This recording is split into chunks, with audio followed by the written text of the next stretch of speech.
নমস্কার। বিবেকানন্দ সেবা মিশনের ইউটিউব চ্যানেলে আপনাদের সকলকে স্বাগত জানাই। আমি শুভময় বসু রয়েছি আপনাদের সঙ্গে। আজ আপনাদের শ্রীমৎ শঙ্করাচার্য প্রবর্তিত দশনামী সম্প্রদায়ের বিষয়ে কিছু বলবো। প্রথমে জানা যাক এই দশনামী সম্প্রদায়ের মধ্যে কোন কোন সম্প্রদায় আছে। সেগুলি হল গিরি, পুরী, অরণ্য, পর্বত, তীর্থ, আশ্রম, বন, সাগর, ভারতী, সরস্বতী। এই 10টি সম্প্রদায়কে মিলিত করে শঙ্করাচার্য দশনামী সম্প্রদায়ের প্রবর্তন করলেন ভারতীয় সন্ন্যাসী সমাজকে একত্রিত করার জন্য, একীভূত করার জন্য। এবারে এর ডিটেল একটু আলোচনা করব। তীর্থ কাকে বলে, কোন সম্প্রদায়ের সন্ন্যাসীরা তীর্থ শ্রেণীভুক্ত। তত্ত্বমস্য আদি মহাবাক্যের প্রতীক ত্রিবেণী সঙ্গম। এই সঙ্গমরূপী তীর্থে যে ব্যক্তি তত্ত্বার্থ জানার ইচ্ছে করে স্নান করে তিনি তীর্থ নামে পরিচিত হন। এবার বলবো আশ্রম কাদের বলা হয়। যে পুরুষের হৃদয় থেকে আশা, মমতা, মোহ আদি বন্ধনের সর্বথা নাশ হয়ে গেছে, আশ্রমের নিয়ম ধারণের জন্য যিনি দৃঢ় এবং অবগমন থেকে সর্বদা বিরহিত, তাঁর সংজ্ঞা আশ্রম। এবার জানব বন কাকে বলে। যে মানুষ সুন্দর শান্ত নির্জন বনে বাস করে এবং জগতের সকল বন্ধন থেকে মুক্ত, তাকে বন বলে। বনেরই আর একটা সিমিলার ওয়ার্ড হচ্ছে অরণ্য। তো সেটি আরেকটি সম্প্রদায় দশনামী সম্প্রদায়ের। যে ব্যক্তি এই পার্থিব কলহ থেকে দূরে বনে বাস করে, নন্দনবনের আনন্দ উপভোগ করেন। নন্দন কানন আমরা জানি স্বর্গের একটি কল্পিত কানন আছে যাকে বলা হয় নন্দন কানন। তো যে ব্যক্তি এই সংসার থেকে দূরে চলে গিয়ে বনে বাস করে সেই বনকে নন্দন কাননের মতন উপভোগ করেন, তাকে অরণ্য বলা হয়। অশোকমন্তঃকরণে চরন্ত কৌপীনবন্ত খলু ভাগ্যবন্ত। কৌপীন পঞ্চকমে শঙ্করাচার্য বলছেন অশোকমন্তঃকরণ চরন্ত, যার শরীরে শোক নেই। এবার দেখা যাক গিরি কাকে বলে। যে ব্যক্তি গীতা অভ্যাসে তৎপর থাকে, উঁচু পাহাড়ের উপর নিবাস করে এবং গম্ভীর ও নিশ্চিন্ত বুদ্ধি ধারণ করে, তাকে গিরি বলা হয়। এই যে গীতায় যে বলা হচ্ছে কুটস্থ বুদ্ধি, এই কুটস্থ বুদ্ধি যার, স্থির বুদ্ধি যার, ঠিক আছে, স্থিতপ্রজ্ঞ ব্যক্তি।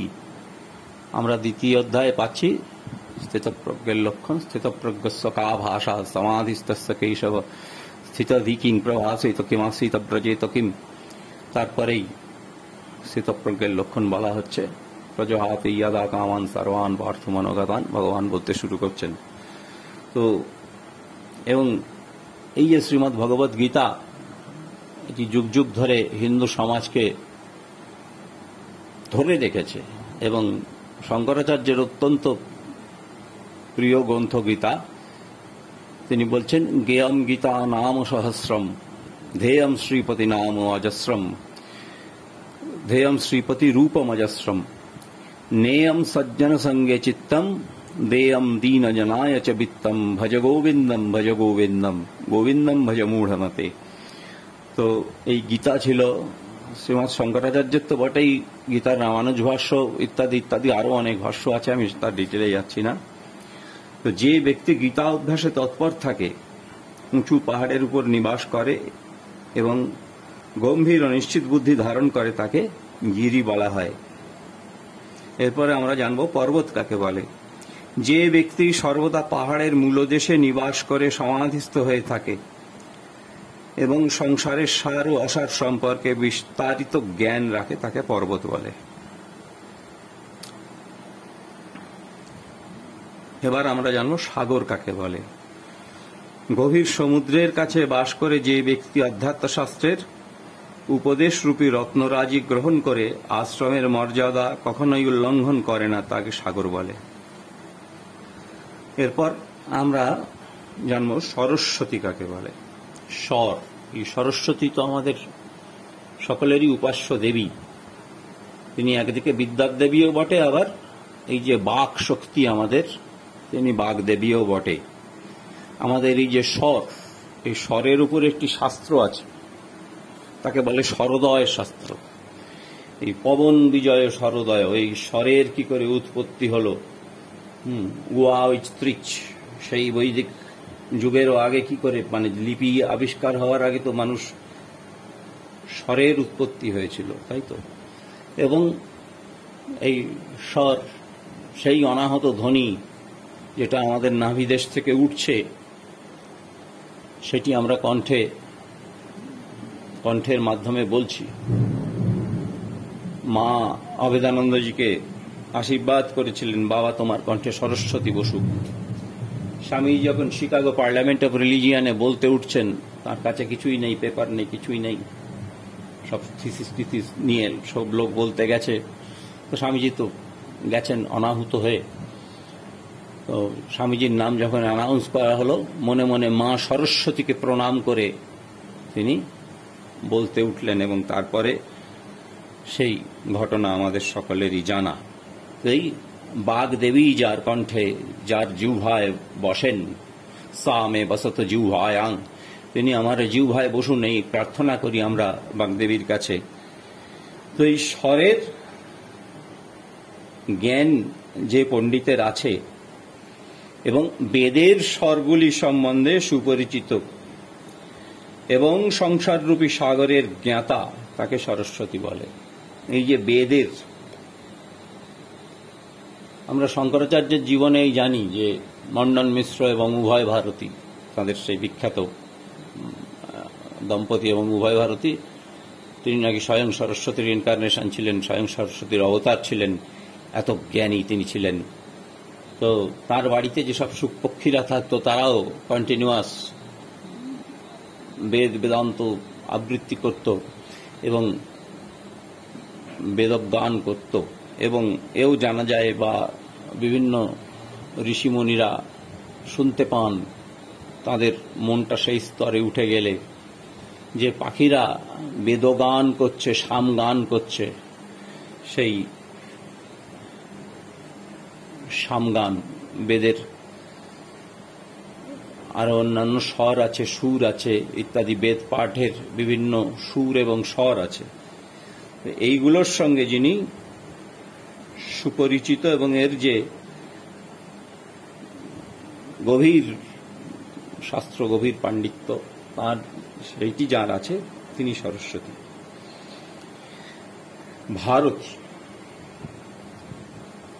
ভারতী আর সরস্বতী তো একই দেবীর দুই নাম, কিন্তু শঙ্করাচার্য একটা আলাদা সেক্ট করলেন দশনামী সম্প্রদায়ের মধ্যে।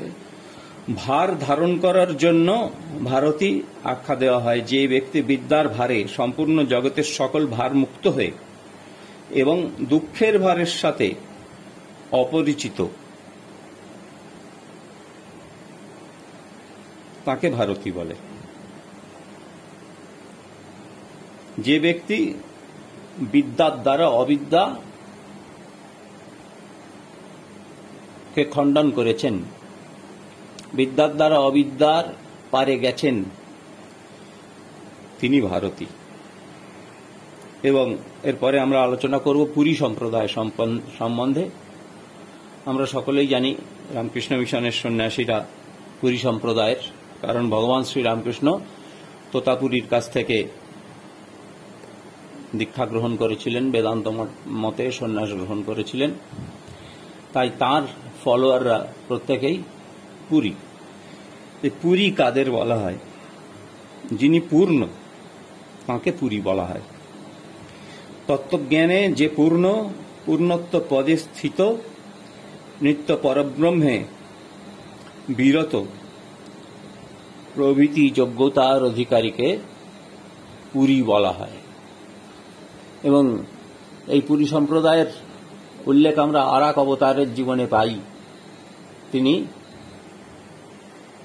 ভগবান শ্রী চৈতন্যদেব। মাধবেন্দ্রপুরী, ঈশ্বরপুরী এই নামগুলি চৈতন্যদেবের জীবনী পাঠ করতে গেলেই আসে। কিন্তু তিনি সন্ন্যাস গ্রহণের পর তার নাম হল শ্রীকৃষ্ণ চৈতন্য ভারতী। তিনি কিন্তু পুরী রইলেন না, সেটা অন্য কাহিনী, অন্য প্রসঙ্গ, সেটা এখানে আনছি না। বললাম এই কারণে যে চৈতন্যদেব তো বৈষ্ণব সাধু ছিলেন, বাধ্যত তিনি তো বেদান্ত চর্চা করেননি বলা হচ্ছে, কিন্তু তিনি তো দশনামী সম্প্রদায়ের সন্ন্যাসী ছিলেন, এটাই বলতে চাইছি আমি। চৈতন্যদেবও দশনামী সম্প্রদায়েরই সন্ন্যাসী ছিলেন। আবার আরেকটি মত আছে শ্রীকৃষ্ণ তন্ত্রচর্য, শ্রীকৃষ্ণ চৈতন্য মানে চৈতন্যদেব তিনি তন্ত্রমতেও সাধনা করেছেন, তন্ত্রচর্চা করেছেন, সেগুলো আলাদা প্রসঙ্গ, সেটা নিয়ে এখানে বলছি না। সেটা অন্য কখনো কোথাও অন্য কোনো পরিসরে বলা যাবে। তো এটাই বলার উদ্দেশ্য যে এই যে চৈতন্য ভারতের আধ্যাত্মিকতার, ভারতীয় ইতিহাসের, ভারতীয় সংস্কৃতির, ভারতীয় ঐতিহ্যের তিনটে মাইলস্টোন আছে। এক বুদ্ধ, শঙ্কর, বিবেকানন্দ। কেন না, বুদ্ধদেবের আগে অবধি গুরুগৃহে বিদ্যাভ্যাস হতো, শিষ্যেরা যেত। বশিষ্ঠ মুনি, বিশ্বামিত্র মুনি, বাল্মীকি মুনি, সন্দীপন মুনি, এই সমস্ত মুনি ঋষিদের নাম আমরা জানি, যারা বিখ্যাত বিখ্যাত গুরু ছিলেন। তাদের আশ্রমে গিয়ে, তাদের গৃহে থেকে, গুরুগৃহে থেকে শ্রীকৃষ্ণ সন্দীপন মুনির পাঠশালায় গিয়ে, আশ্রমে গিয়ে বিদ্যা লাভ করেছিলেন। এরকম এরকম সব ব্যাপার আছে। বিশ্বামিত্র মুনি রামচন্দ্রকে শিক্ষা দিয়েছিলেন ইত্যাদি। বুদ্ধ এসে কি করলেন? সংঘের প্রবর্তন করলেন। এইখানে বুদ্ধের অবদান। সন্ন্যাসী সম্প্রদায়কে সংঘবদ্ধ করলেন। একটা ইন্ডিভিজুয়ালের থেকে সংঘের ক্ষমতা অনেক বেশি হয়, এটা বুদ্ধদেব রিয়ালাইজ করেছিলেন। তারপরে বুদ্ধিজম সারা ভারতে ব্যাপৃত হয়ে গেল, কিন্তু তার মধ্যে আবার নানা রকমের বৈকল্য দেখা দিল। সেই সময় শঙ্কর এলেন এবং বৌদ্ধদের অত্যাচারে হিন্দু ধর্ম তখন যায় যায় দশা। শঙ্কর বেদান্তকে নিয়ে এলেন। একদিকে তন্ত্র চর্চা করতে লাগলেন শঙ্কর, আবার বেদান্ত চর্চা করতে লাগলেন। বাই প্র্যাকটিস শঙ্করাচার্য তান্ত্রিক, স্টঞ্চ তান্ত্রিক, কিন্তু প্রিচ করছেন বেদান্ত। অদ্বৈত মতকে প্রতিষ্ঠা করলেন এবং বৌদ্ধ জ্ঞানীরা, বৌদ্ধ পণ্ডিতরা, বৌদ্ধ সন্ন্যাসীরা শঙ্করাচার্যের কাছে মাথা নত করতে বাধ্য হলেন।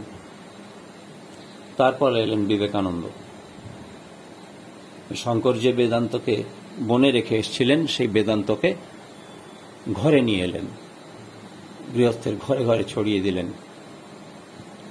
এই অ্যাসিমিলেশন শ্রীরামকৃষ্ণ করলেন।